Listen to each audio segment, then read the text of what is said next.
A morte está viva, mas ela morrerá. A morte física e espiritual são consequência do pecado, em se tratando da separação do homem de Deus. Hebreus 9, 27.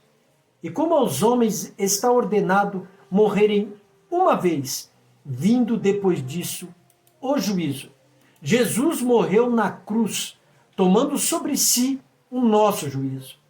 Mas para os que temem e amam a Deus, a morte deixa de ser um castigo ou pena, como é para o que não crê em Jesus e nem teme a Deus. 1 Coríntios 15, 55 a 57. Onde está, ó morte, o teu aguilhão? Onde está, ó inferno, a tua vitória? Ora, o aguilhão da morte é o pecado, e a força do pecado é a lei. Mas graças a Deus, que nos dá a vitória por nosso Senhor Jesus Cristo. Ouça o que Paulo diz em Filipenses 1, 21, 23. Pois para mim, o viver é Cristo e o morrer é lucro. Mas se continuar vivo, posso trabalhar e produzir fruto para Cristo? Na verdade, não sei o que escolher. Estou dividido entre dois desejos.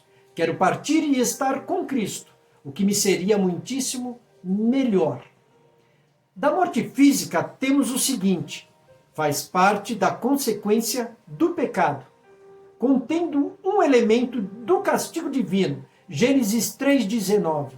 Porque tu és pó, e ao pó voltará. Para quem permanece no pecado, a morte serve de elemento de castigo. Oséias 13, 14. Devo resgatá-los da sepultura? Devo redimi-los da morte? Ó morte, traga seus horrores, ó sepultura, suas pragas, pois não terei compaixão deles. Para o servo de Deus verdadeiro, a morte passa a ser serva, perdendo-se o elemento de castigo.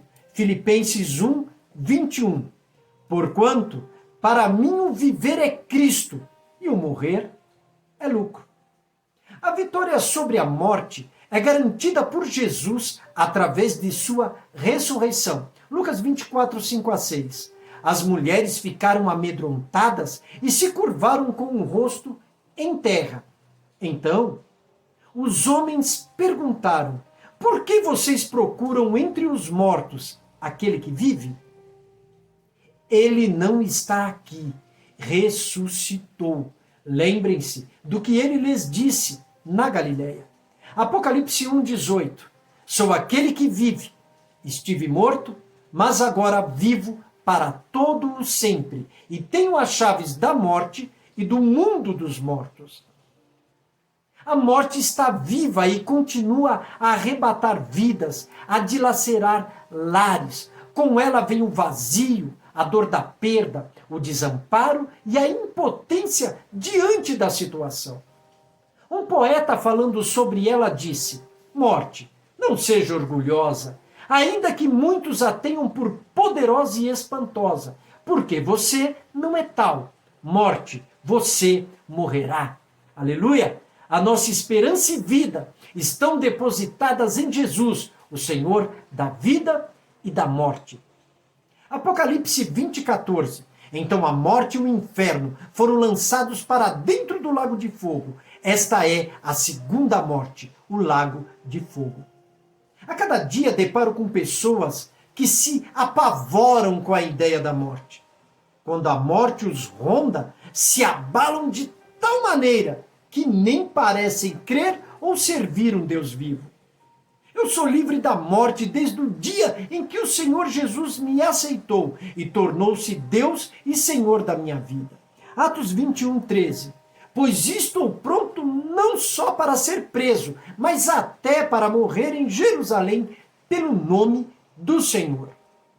A não ser que sejamos arrebatados para o céu, o único meio de chegarmos lá é pelo veículo chamado morte.